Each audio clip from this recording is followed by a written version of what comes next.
Meu irmão, minha irmã, que a graça e a paz do Senhor Jesus continue com todos. Hoje estamos iniciando mais uma escola bíblica dominical aqui online e convidamos você aí em sua casa a nos acompanhar também.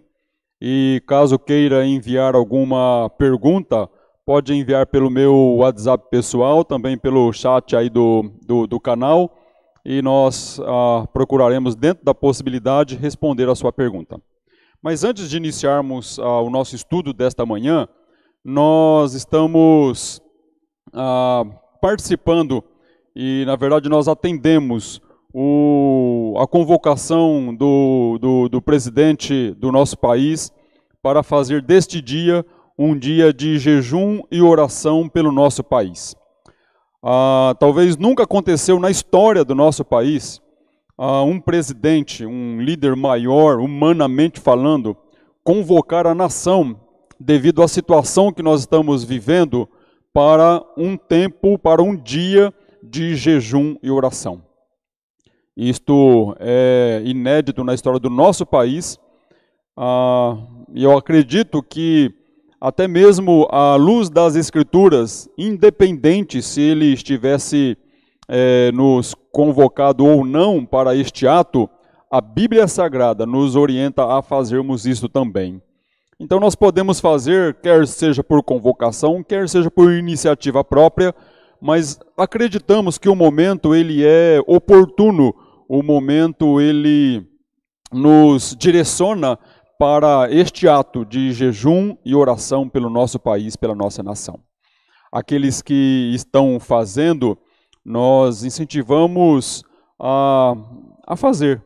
Aqueles que, porventura, têm um outro entendimento, nós respeitamos, porém, entendemos que todos nós precisamos nos voltar para Deus e realmente buscá-lo para que Ele faça um milagre, porque nós acreditamos que só mesmo um milagre de Deus interferindo no mundo todo, no que diz respeito a esta pandemia, com este vírus, e trazer a cura para aqueles que estão enfermos, mas acima de tudo dissipar todo este mal. Eu postei no Facebook esta semana, alguém fez lá uma crítica quanto a esta convocação, e eu simplesmente fiz uma postagem dizendo que a pessoa que estava criticando o convite do presidente para um dia de jejum e oração, dizia ou falava para as pessoas ir ler a Bíblia. E eu fui ler a Bíblia e encontrei um texto bastante interessante no livro do profeta Jonas. O capítulo é pequeno e eu quero ler todo o capítulo neste momento, acreditando que ele é um dos textos que serve de base realmente para nós não apenas atendermos esta convocação para um dia de jejum e oração, mas também fazermos isto com mais frequência, uma vez que talvez isso já tenha caído no esquecimento principalmente de muitos cristãos. Jonas, capítulo 3. Este capítulo todo contém apenas 10 versículos, então eu quero ler todo o capítulo 3 do livro do profeta Jonas. Diz assim a palavra de Deus. Veio a palavra do Senhor, segunda vez, a Jonas, dizendo: Dispõe-te, vai à grande cidade de Nínive, e proclama contra ela a mensagem que eu te digo. Levantou-se, pois, Jonas, e foi a Nínive, segundo a palavra do Senhor. Ora, Nínive era cidade muito importante diante de Deus, e de 3 dias para percorrê-la. Começou Jonas a percorrer a cidade, caminho de 1 dia, e pregava e dizia: Ainda 40 dias, e Nínive será destruída. Os ninivitas creram em Deus e proclamaram um jejum, e vestiram-se de panos de saco, desde o maior até o menor. Chegou esta notícia ao rei de Nínive. Ele levantou-se do seu trono, tirou de si as vestes reais, cobriu-se de pano de saco e assentou-se sobre cinza. e fez-se proclamar e divulgar em Nínive, por mandado do rei e seus grandes, nem homens, nem animais, nem bois, nem ovelhas, provem coisa alguma, nem os levem aos pastos, nem bebam água, mas sejam cobertos de pano de saco, tanto os homens como os animais, e clamarão fortemente a Deus, e se converterão, cada um do seu mau caminho e da violência que há nas suas mãos. Quem sabe se voltará a Deus, e se arrependerá, e se apartará do furor da sua ira, de sorte que não pereçamos? Viu Deus o que fizeram, como se converteram do seu mau caminho, e Deus se arrependeu do mal que tinha dito lhes faria e não o fez. Conhecemos muito bem a história de Jonas. Eu não quero e não vou pregar o texto. Deus tinha uma mensagem de juízo sobre a cidade de Nínive. Deus, de fato, ia exercer juízo destruindo aquela cidade. E quando o profeta começou a percorrer a cidade, que deveria fazer em 3 dias, mas percorreu apenas 1 dia, pregando que Deus iria destruir a cidade. Quando esta mensagem chega aos ouvidos das pessoas e também do rei daquela cidade, ele proclamou, ele convocou, em outras palavras, na verdade aqui, ele determinou um jejum coletivo. Ele mandou que as pessoas também se arrependessem dos seus pecados, que as pessoas se voltassem para Deus. E ele dizia, quem sabe Deus terá misericórdia de nós, ou seja, Deus não imputará sobre nós o justo castigo que nós merecemos. Nós sabemos muito bem o que aconteceu. Eles fizeram isto, né? Se envolveram num jejum coletivo, se humilharam, se arrependeram. E aí nós temos o capítulo 4.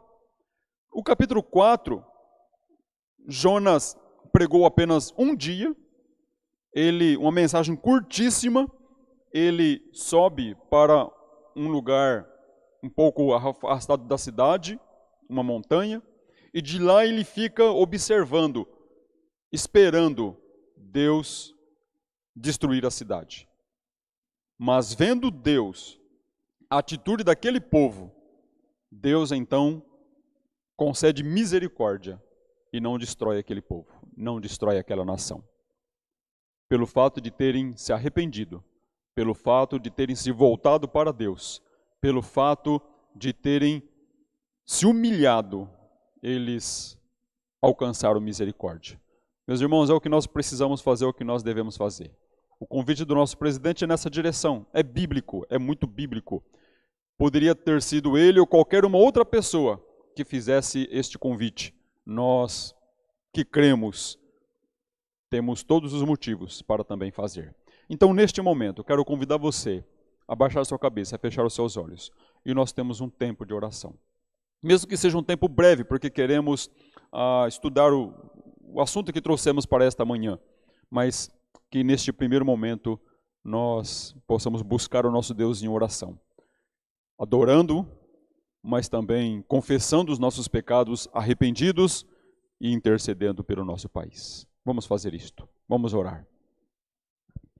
Senhor nosso Deus e eterno Pai Todo-Poderoso, é em nome do Teu Filho amado, nosso Senhor e Salvador Jesus Cristo, que nós queremos neste momento nos colocar diante do Senhor em oração. Queremos primeiramente, ó Pai, Te agradecer por mais esse dia de vida que o Senhor nos concede. Te agradecemos por ter nos despertado do sono com saúde, com disposição para este dia. Nós Te louvamos, Te glorificamos, porque só o Senhor é digno, sempre digno de toda honra, glória, louvor e adoração. Mas também, ó Pai, nós nos colocamos arrependidos diante do Senhor, dos nossos pecados, porque constantemente pecamos. Nós temos pecado, eu tenho pecado, nós temos pecado. Nossa nação, nosso povo tem pecado. A humanidade, de modo geral, tem desobedecido ao Senhor. não tem se voltado tanto para o Senhor, tem constituído tantos outros deuses, tem, ó Deus, constituído tantas outras coisas como mais importante, tem deixado o Senhor em segundo, terceiro plano, até mesmo em último lugar. A humanidade não tem dado ao Senhor a devida glória, a glória que só o Senhor é digno. Que o Senhor então tenha misericórdia, Pai. Tenha misericórdia do nosso mundo que jaz no maligno, como diz a tua palavra. Tenha misericórdia, Deus. Tenha misericórdia do nosso país. Este momento difícil que estamos enfrentando por causa do coronavírus, mas também já uma certa dificuldade econômica, financeira, pelo fato de já estarmos algumas semanas sem podermos sair de casa para trabalhar. Tenha misericórdia, Deus.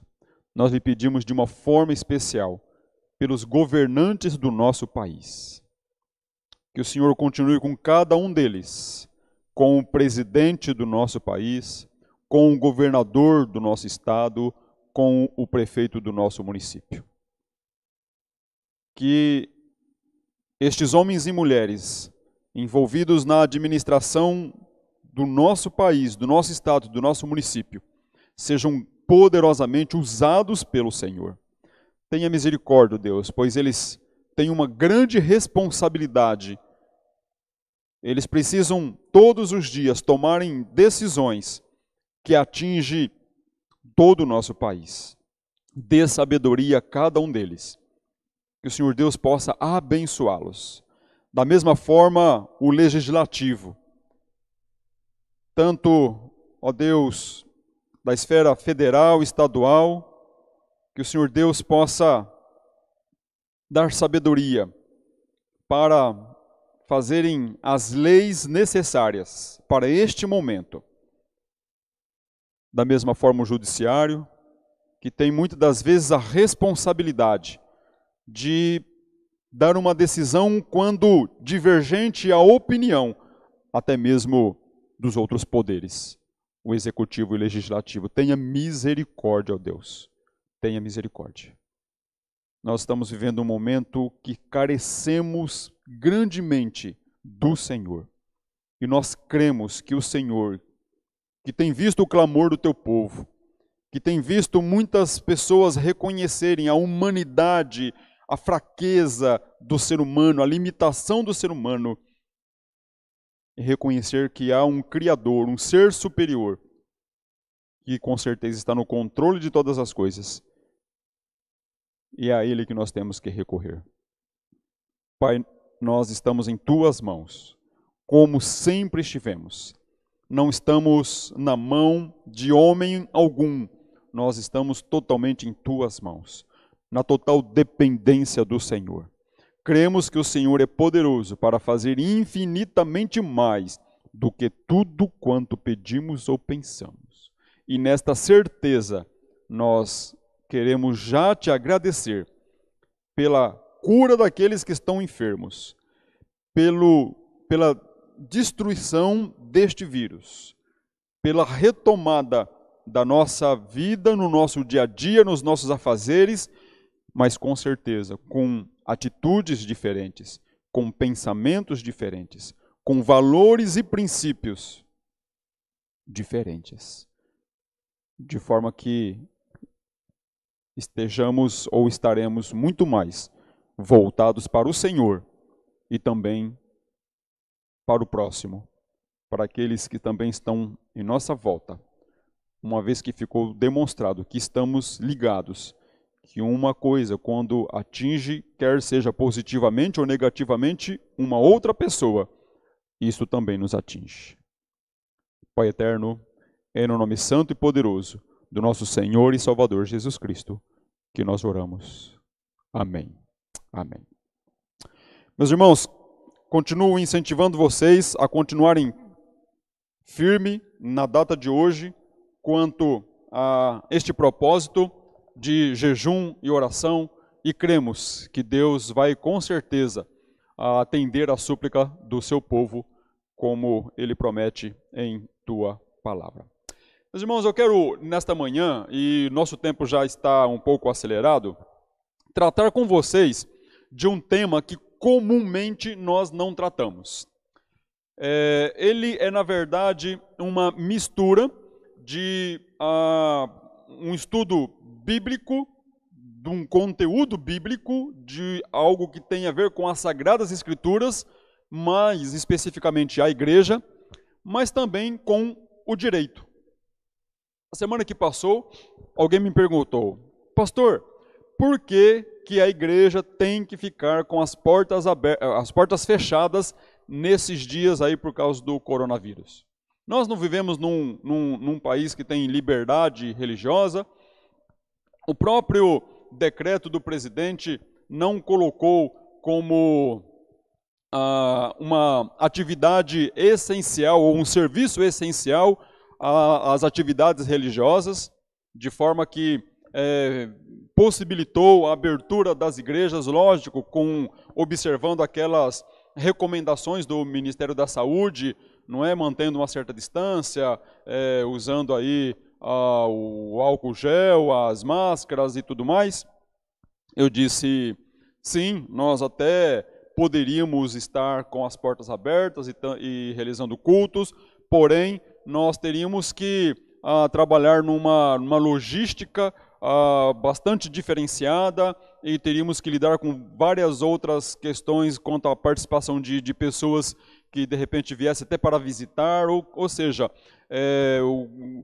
todo esse controle que nós teríamos que ter, ele poderia até ser mais constrangedor para aqueles que viessem, ou até mesmo para aqueles que, em decorrência da idade, que ainda continua no grupo de risco, teria que ficar em casa e, de repente, ele viria para a igreja e como que nós faríamos com ele, uma série de coisas. Coloquei que o nosso cuidado maior, neste momento, é com as pessoas, é com a saúde das pessoas.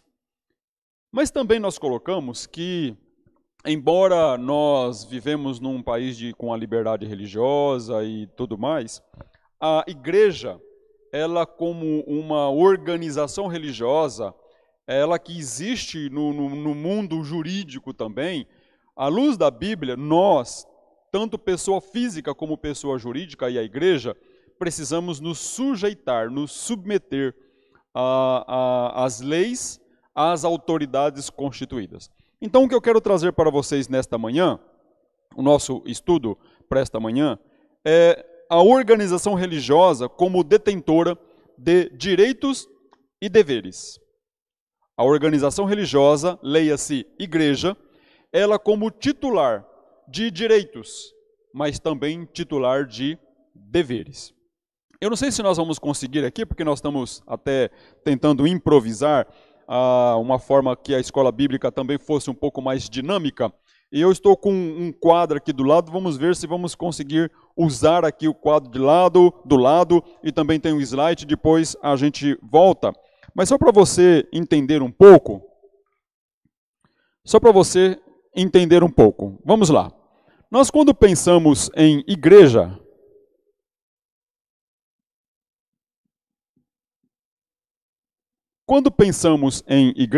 nós precisamos pensar em igreja de duas formas, de duas maneiras. Primeiro, quando pensamos na igreja como um organismo.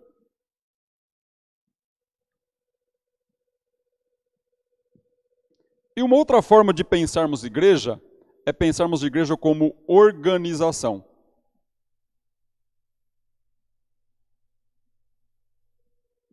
Não sei se o tamanho da letra aí está bom, não sei se você está conseguindo visualizar, mas o que é que queremos dizer quando estamos falando de igreja como organismo e quando estamos falando de igreja como organização? Qual que é a diferença entre uma coisa e outra? Primeiro, a igreja é tanto um organismo, como ela também é uma organização. Quando falamos da igreja como organismo, nós estamos falando dela no mundo espiritual.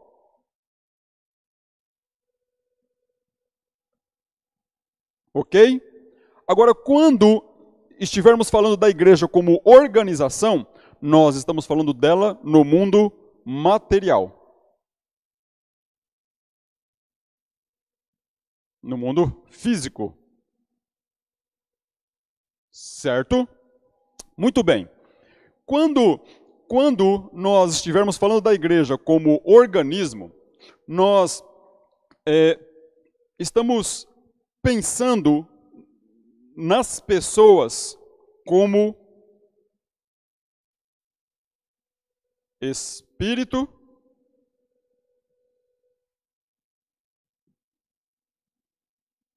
e alma. Mas quando estamos falando da igreja como organização, estamos também pensando como corpo. Ok? Quando estivermos falando da igreja como um organismo, estamos pensando na igreja como um grupo de pessoas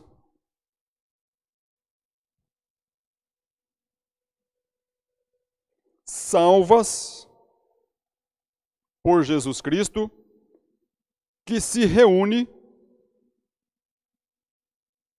em um local para adorar, edificar e, quando sair, para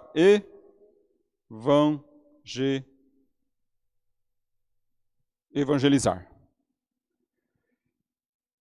A igreja como organismo é um grupo de pessoas salvas por Jesus Cristo que se reúnem em um determinado lugar e, quando ali reunidas, estão reunidas para adorar a Deus, estão reunidas para a edificação mútua através dos dons e talentos, e quando sai é para a evangelizar.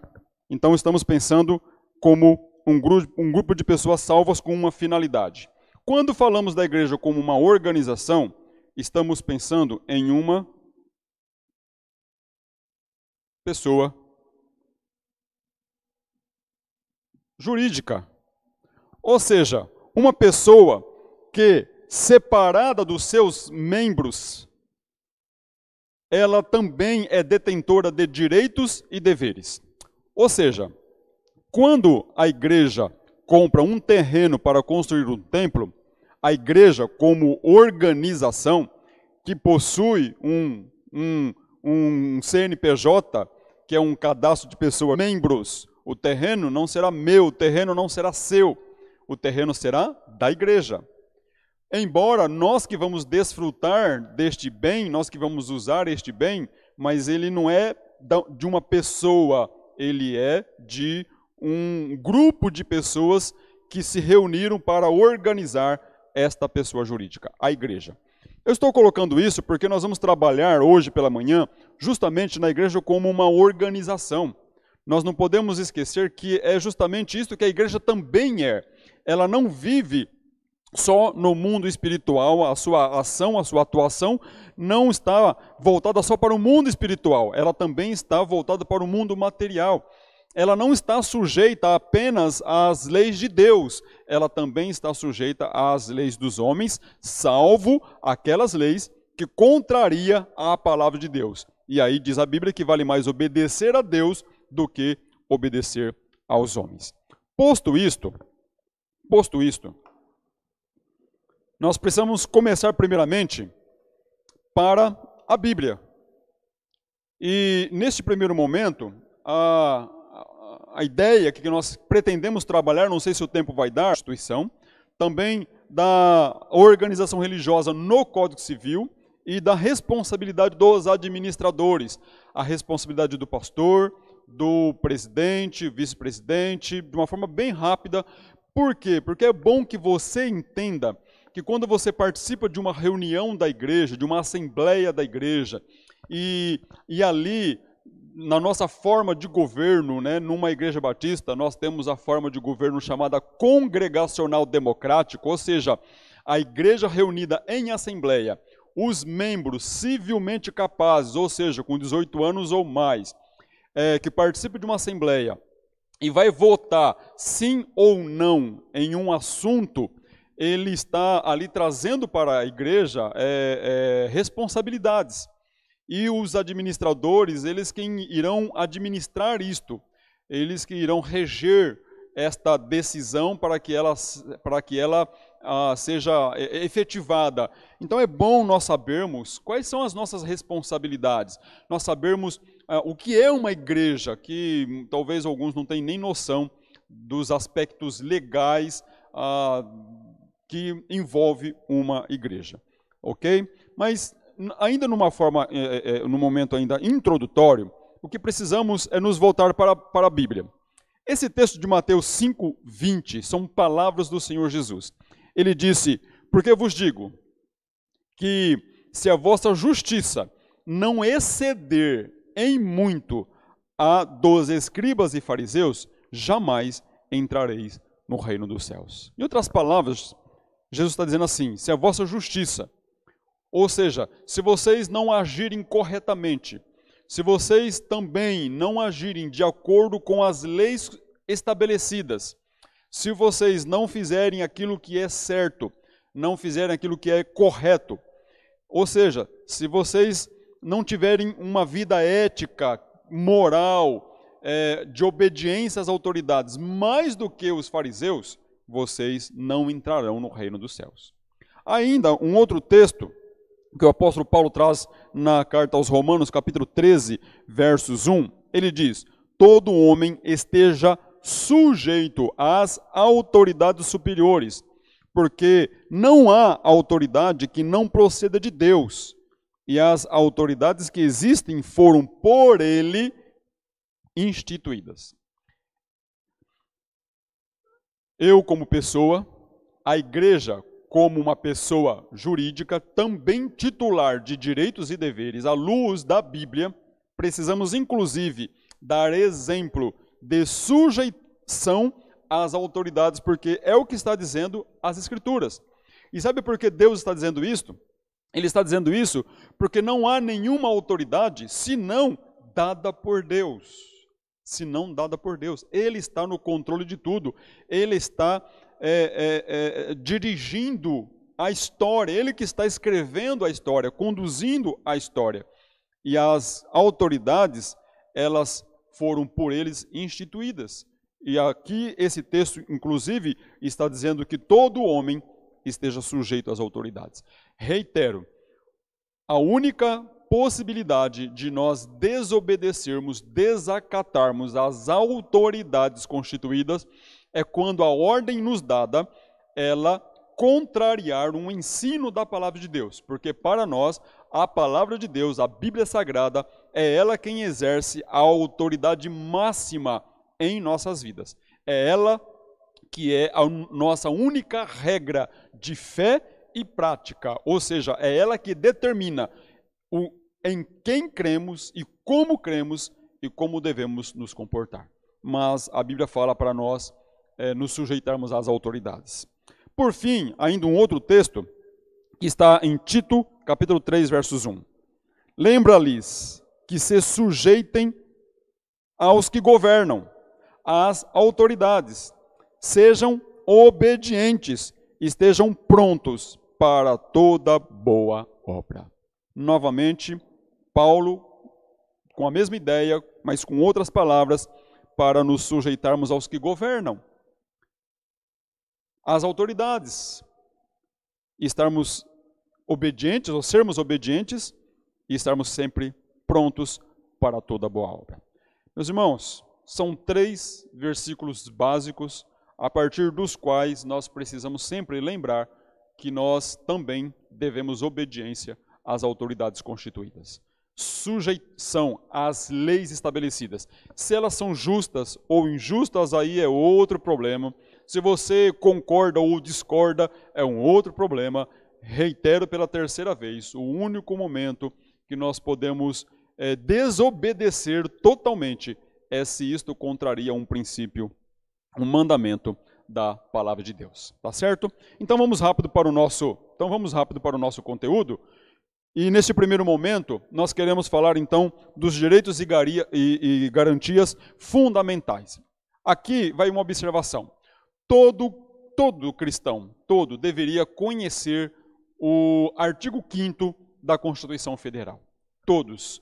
Porque é ali que está estabelecido os principais direitos e garantias fundamentais da nossa Constituição, que muitas das vezes, por não conhecer, nem sabemos que temos direito. Eu estou trazendo alguns incisos do artigo 5º da nossa Constituição. O artigo 5º da Constituição, ele vai falar dos direitos e garantias fundamentais. O artigo 5º, o caput do artigo 5º vai dizer o seguinte: todos são iguais perante a lei, sem distinção de qualquer natureza, garantindo-se aos brasileiros e aos estrangeiros residentes no país a inviolabilidade do direito à vida, à liberdade, à igualdade, à segurança e à propriedade nos seguintes termos. E aí ele vai estabelecer vários incisos que são os seguintes termos. Para nós, neste momento, o destaque está no inciso 2. No artigo 5º, o inciso 2. Diz assim: ninguém será obrigado a fazer ou deixar de fazer alguma coisa, senão em virtude de lei. Ou seja, o caput do artigo, quando eu digo caput, é aquela parte inicial, o cabeçalho, né, do artigo, diz que é direito e garantia fundamental. A liberdade, não é? A segurança, a propriedade, a saúde, a vida. Mas nós estamos, nesses dias, privado, de uma certa forma, limitado da nossa liberdade de ir e vir, por exemplo. E aí nós ficamos perguntando, eu tenho a obrigação de ficar em casa, tenho o dever de ficar em casa. O comerciante, por exemplo, não pode mesmo abrir o seu estabelecimento comercial. A igreja não pode mesmo abrir as portas. Preste atenção no que diz esse inciso do artigo 5º da Constituição. Está dizendo, ninguém será obrigado a fazer ou deixar de fazer alguma coisa, senão em virtude de lei. Por isto que o presidente teve que editar decretos, o governador do estado também ele emitiu decretos e o prefeito também ele editou decretos que têm peso de lei, dizendo, olha, não abra o comércio, não saia de casa, se sair de casa, tome os cuidados necessários e toda uma restrição. Isto para cumprir o que diz a Constituição. Eles não poderiam simplesmente ir no microfone e falar, olha, de hoje em diante ninguém sai de casa, os comerciantes não vão abrir o comércio, as igrejas não vão abrir as suas portas, eles não podem só com a palavra, eles precisam exercer o poder, a autoridade que nós, povo, demos para ele, num Estado democrático de direito, para que eles pudessem governar. E no entendimento deles, na leitura deles, diante do que está acontecendo, eles precisam tomar decisões para tentar garantir, inclusive, os direitos aqui estabelecidos. A saúde, ok? Também a liberdade, também condições financeiras para poder ter o que comer, porque senão não há vida se não comer, e assim por diante. Tá ok. Um outro inciso que eu quero chamar a atenção é o inciso 6. O que ele diz? É inviolável a liberdade de consciência e de crença, sendo assegurado o livre exercício dos cultos religiosos e garantida, na forma da lei, a proteção aos locais de culto e às suas liturgias. Alguém vem me perguntar se estas restrições de abrir o templo e receber pessoas para o culto, se isto não era uma forma de violar este inciso da Constituição que garante o livre exercício dos cultos religiosos. Eu pergunto para você, nós precisamos estar no templo para cultuar a Deus? Nosso direito de cultuar a Deus, por exemplo, em casa, foi violado, foi nos tirado? Nós ainda continuamos tendo a liberdade e o direito de cultuar a Deus. Na sua casa, ok? Com a sua família, tá certo? Então, o direito do exercício do culto religioso, ele não foi tirado. Nós ainda estamos cultuando a Deus de uma outra forma, de uma outra maneira, mas ainda estamos podendo cultuar a Deus.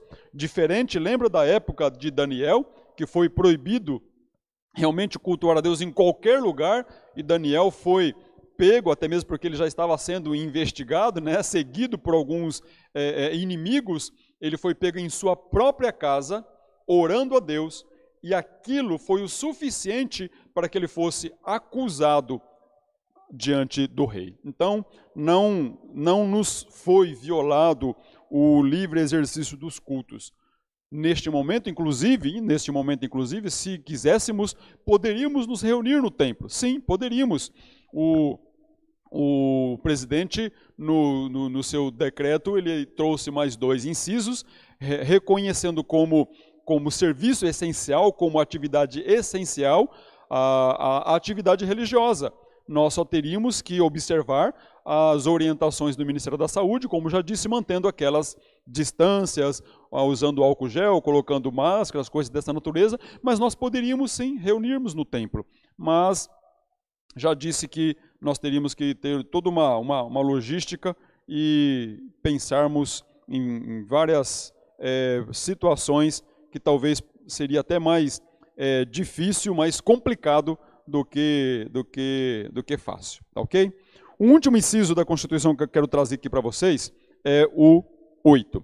Ninguém será privado de direitos por motivo de crença religiosa ou de convicção filosófica ou política, salvo se as invocar para eximir-se de obrigação legal a todos impostas e recusar-se a cumprir prestação alternativa fixada em lei.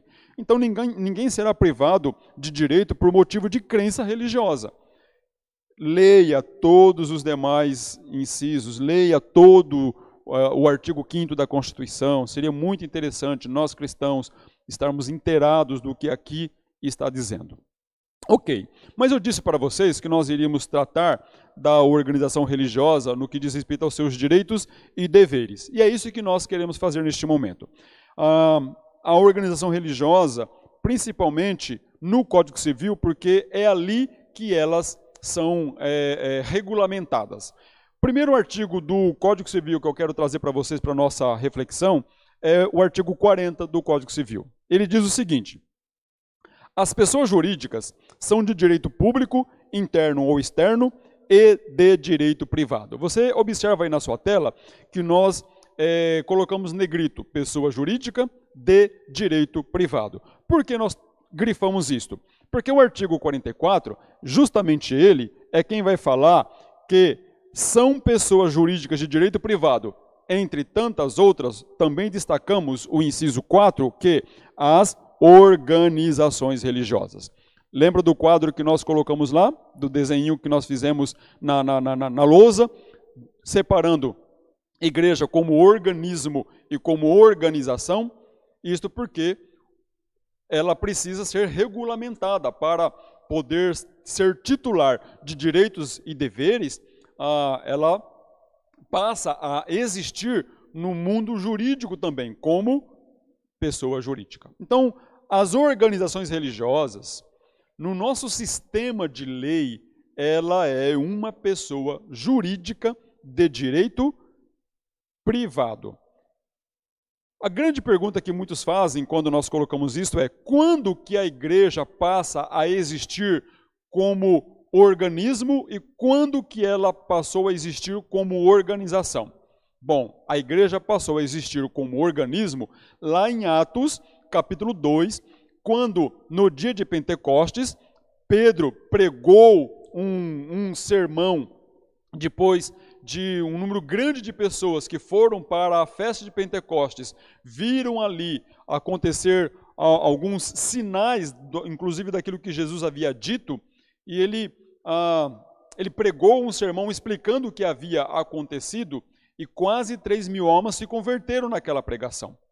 A partir daquele momento, passou a existir a igreja propriamente dita como um organismo, ou seja, um grupo de pessoas salvas por Jesus Cristo que começou a se reunir, e naquele primeiro momento, em Atos 2, começaram a se reunir nas casas, por exemplo, nas casas, nos lares.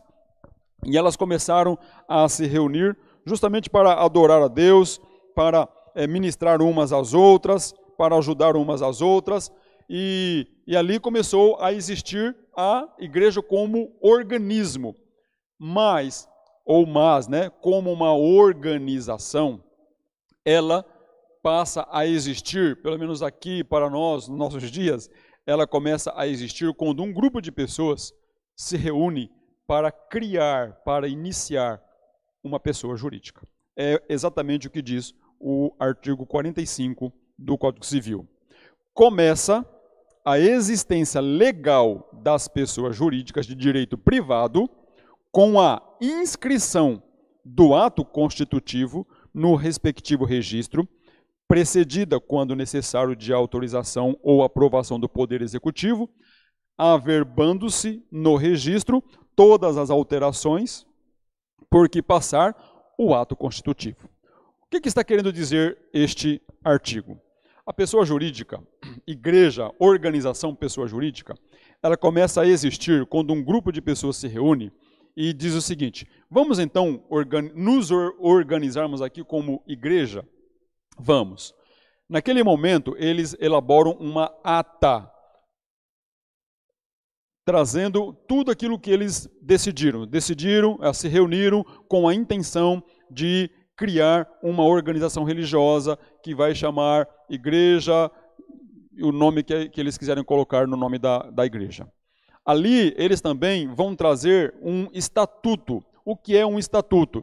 É um compromisso, um pacto que eles fazem entre eles, e este documento é o que estabelece o funcionamento desta igreja, desta pessoa jurídica, como que vai ser a recepção de membros, como que será o desligamento dos membros, como que será as disciplinas dos membros, como que ela será administrada, qual que será a fonte dos seus recursos, a realização das suas decisões, como que serão tomadas. É ali que estabelece o funcionamento desta organização religiosa, desta pessoa jurídica, no estatuto.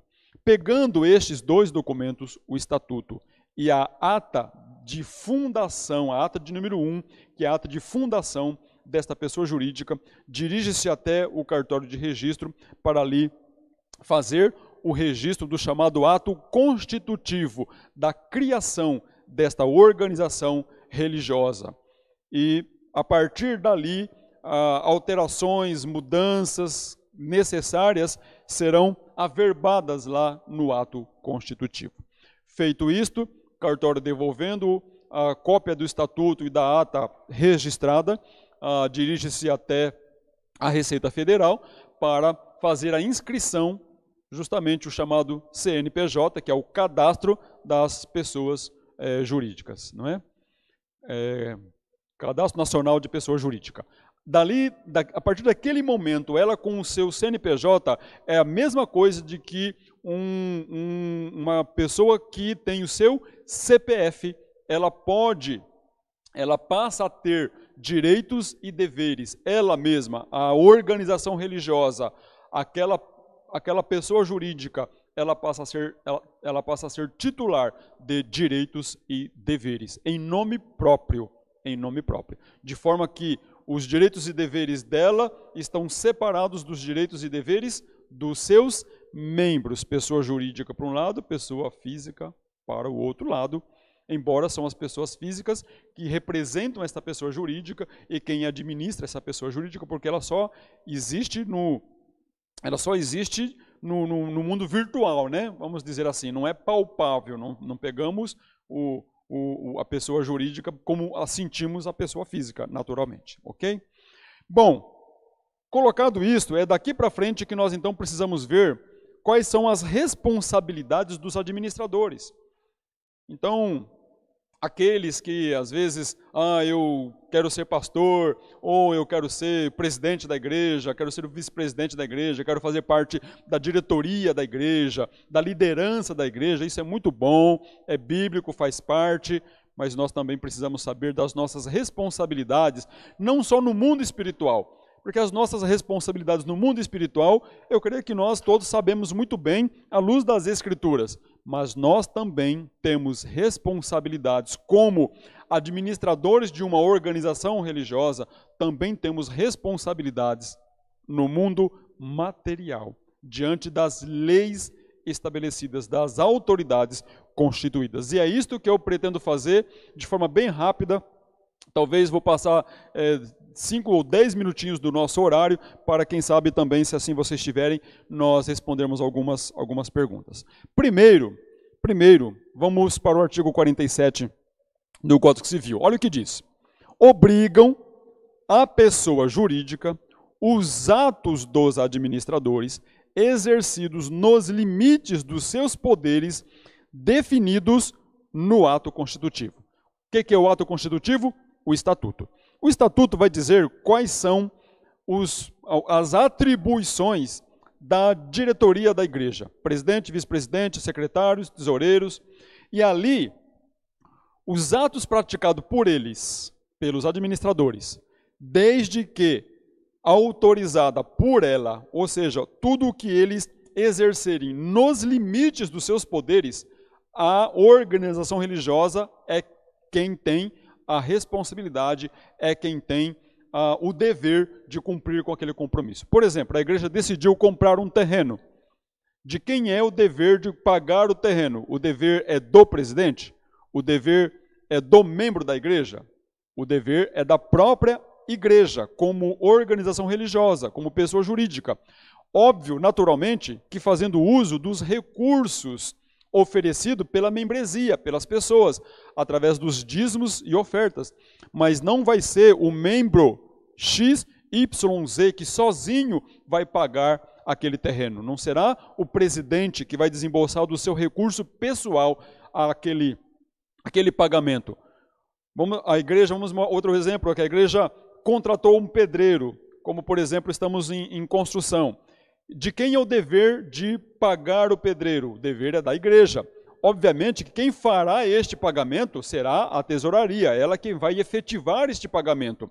Uma pessoa física fará isto em nome da igreja, mas vai sair do caixa da igreja, vai sair das finanças da igreja, da tesouraria da igreja, e não do meu recurso pessoal ou do recurso pessoal de um membro específico, e sim do grupo, da coletividade, da organização religiosa.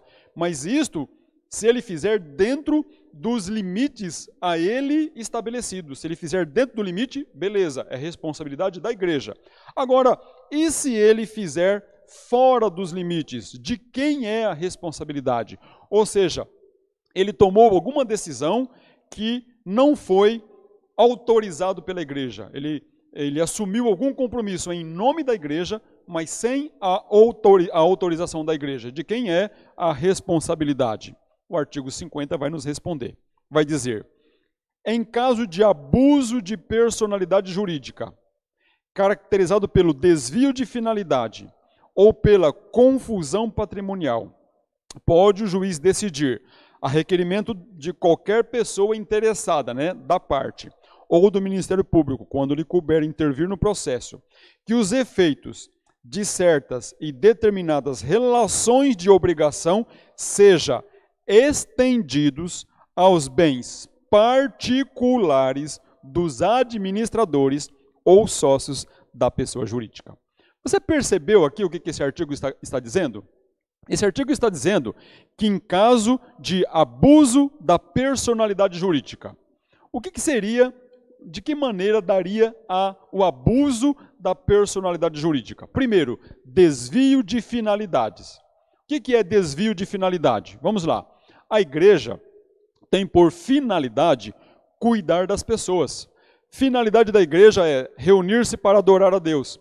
Finalidade da igreja é reunir-se para cuidar da alma do ser humano, através da instrução bíblica, através do acompanhamento pastoral.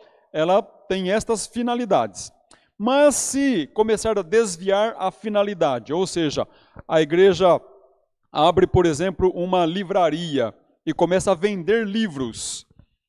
Ela coloca uma estantinha aqui com livro e começa a vender livros e começa a lucrar com vendas de livros. Espera aí, essa não é a finalidade da igreja, é vender livros. Além de tudo, ela é uma organização religiosa sem fins lucrativos. Ela não pode vender livros com a finalidade de lucro. Ela estaria aí desviando das suas finalidades, por exemplo. Vamos imaginar que ela, então, abrisse uma escola de ensino infantil, por exemplo, e ela, então, colocasse professores e cobrasse mensalidades para também pagar, naturalmente, né, o serviço dos professores, mas também essa mensalidade começaria a trazer para ela uma certa renda, lucro. Veja bem, igreja não é instituição de ensino. Ela, embora ela ensina, mas ela ensina a Bíblia, não é? Sem fins lucrativos. Ela não poderia aferir lucro de uma escola com a intenção de ensinar aí crianças, por exemplo, né? Ela estaria se desviando da sua finalidade. Confusão patrimonial. Os bens da igreja, pessoa jurídica, e os bens das pessoas físicas estão todos misturados. Você não sabe o que é da igreja e o que é, por exemplo, do pastor, ou da liderança da igreja, ou de líderes da igreja. Esta confusão patrimonial, ela pode trazer aí a caracterização de abuso da personalidade, está tudo misturado. Ou, por exemplo, abre-se uma conta bancária em nome de pessoas físicas, mas aquela conta é da igreja, ok? Ou a conta é da igreja, mas pessoas físicas que desfrutam daquilo. O artigo 50 está dizendo que estas relações de obrigações, estas relações de deveres da pessoa jurídica, se caracterizado o abuso da personalidade, estas obrigações, algumas obrigações, poderão também ser estendidos, olha o grifo na parte final, aos bens particulares dos administradores. Ou seja, se porventura a pessoa jurídica está com um compromisso feito pelos administradores, além inclusive das suas possibilidades, ela não tem recurso, pode alguém pedir que o juiz então entre também nos bens particulares dos administradores. Presidente, vice-presidente, tesoureiros, secretários, ok? Este fenômeno é chamado do abuso da personalidade jurídica, que abre a possibilidade de ser aplicado a chamada desconsideração da pessoa jurídica. Afasta a pessoa jurídica e entra nos bens pessoais das pessoas físicas, dos seus administradores. Eu vou passar rapidamente um desenho que eu fiz sobre o abuso da personalidade. Está aí do lado esquerdo, desvio de finalidade. Ok, alguns exemplos de possíveis desvios de finalidade. Do lado direito, alguns exemplos de possíveis confusão patrimonial, que poderia caracterizar, que poderia possibilitar a chamada desconsideração da personalidade jurídica. O que significa isso? O afastamento temporário da personalidade da pessoa jurídica, permitindo o credor, aquela pessoa que tem um crédito com a igreja, buscar no patrimônio dos administradores, da pessoa física, para satisfazer o seu crédito, ok? Então, só para que vocês tenham aí rapidamente esta ideia, ok? Vou passar aqui um pouco mais rápido e irmos para uma parte que mais me interessa neste momento. Primeiro, é aquilo que o Código Civil chama da responsabilidade civil. A pessoa jurídica, ela também tem responsabilidade civil. Os administradores também têm responsabilidade civil. É por isso que nós estamos mantendo a porta da igreja fechada para não termos culto aqui no templo. Eu quero trazer 3 artigos aqui em especial. E são os 3 últimos. Já vou trazer os 3 aqui na sequência para nós ganharmos tempo. Primeiro, depois eu quero que você, inclusive, pesquise lá na internet e leia um pouco melhor esses artigos, todos eles do Código Civil. Primeiro, o artigo 186 do Código Civil. Presta atenção. Aquele que, por ação ou omissão voluntária, negligência ou imprudência, violar direito e causar dano a outrem, ainda que exclusivamente moral, comete ato ilícito. Ou seja, qualquer pessoa, quer seja pessoa física, quer seja pessoa jurídica, quer seja a igreja como organização religiosa, através dos seus administradores, se ela por ação ou omissão, por negligência ou por imprudência, violar direito ou, presta atenção, causar dano a qualquer pessoa, ainda que exclusivamente moral, ela comete um ato ilícito. Então quero que você grife justamente isso. Ação ou omissão. Negligência, imprudência. Causou um dano a alguém, ela praticou um ato ilícito. Ok, vamos para 187. Também comete ato ilícito o titular de um direito que, ao exercê-lo, excede manifestadamente os limites impostos pelo seu fim econômico ou social, pela boa-fé ou pelos bons costumes. E aqui está a ideia de exceder manifestadamente os limites impostos no seu fim, no caso da igreja, no seu fim social.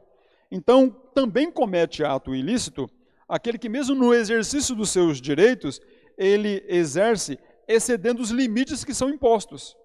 Ele também comete ato ilícito. Agora, grifa de vermelho o 927. Grifa de vermelho.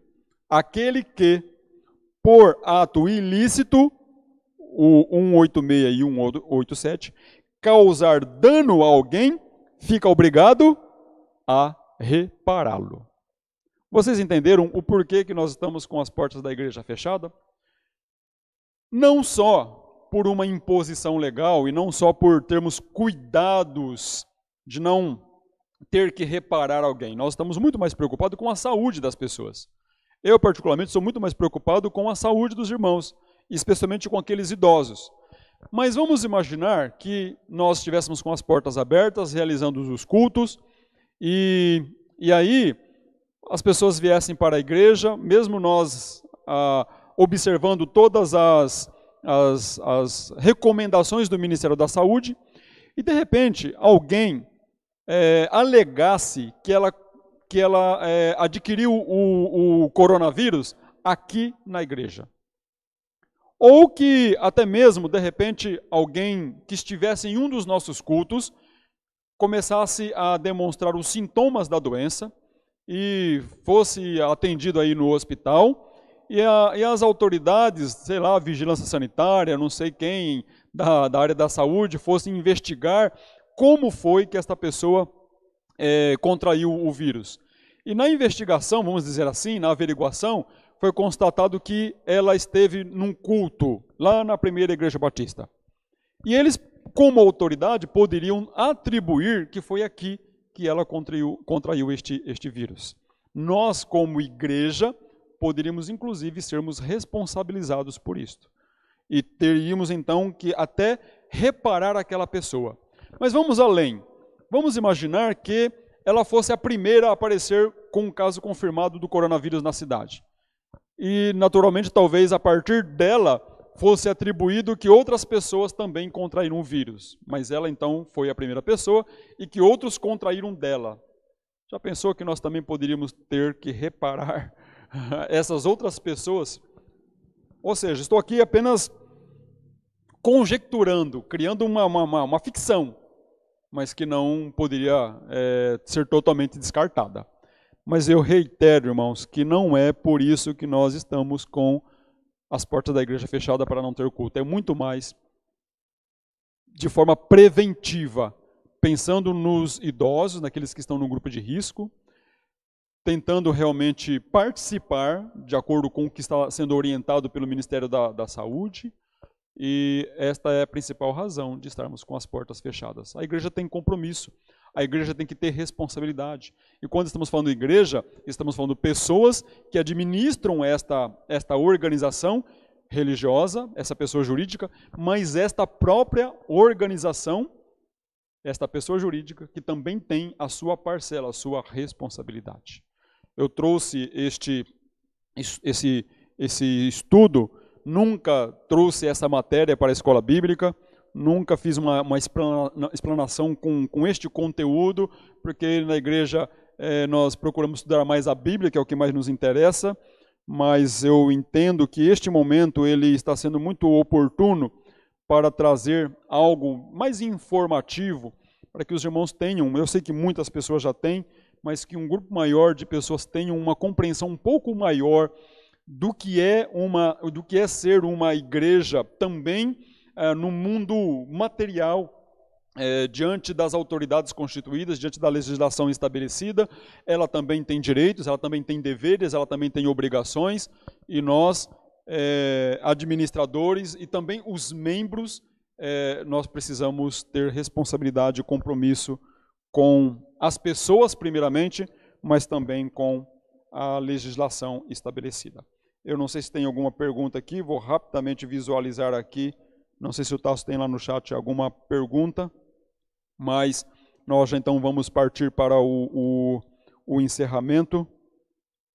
Eu espero que este estudo, breve estudo, de forma bem rápida, bem objetiva, tenha sido útil de alguma maneira para vocês, mas talvez principalmente para vocês terem uma compreensão maior da responsabilidade da igreja, dos seus administradores, que é a diretoria, que é a liderança, e orar por eles, porque a responsabilidade também é muito grande.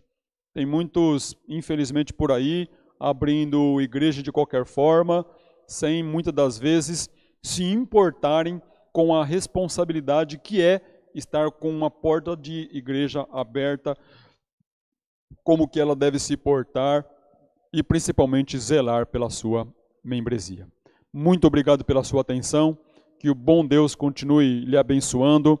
Continuamos à disposição para mais esclarecimentos, inclusive sobre este tema, e reitero o desafio de você a ler todo o artigo 5º da Constituição e esses artigos mencionados aqui do Código Civil, no que diz respeito às organizações religiosas.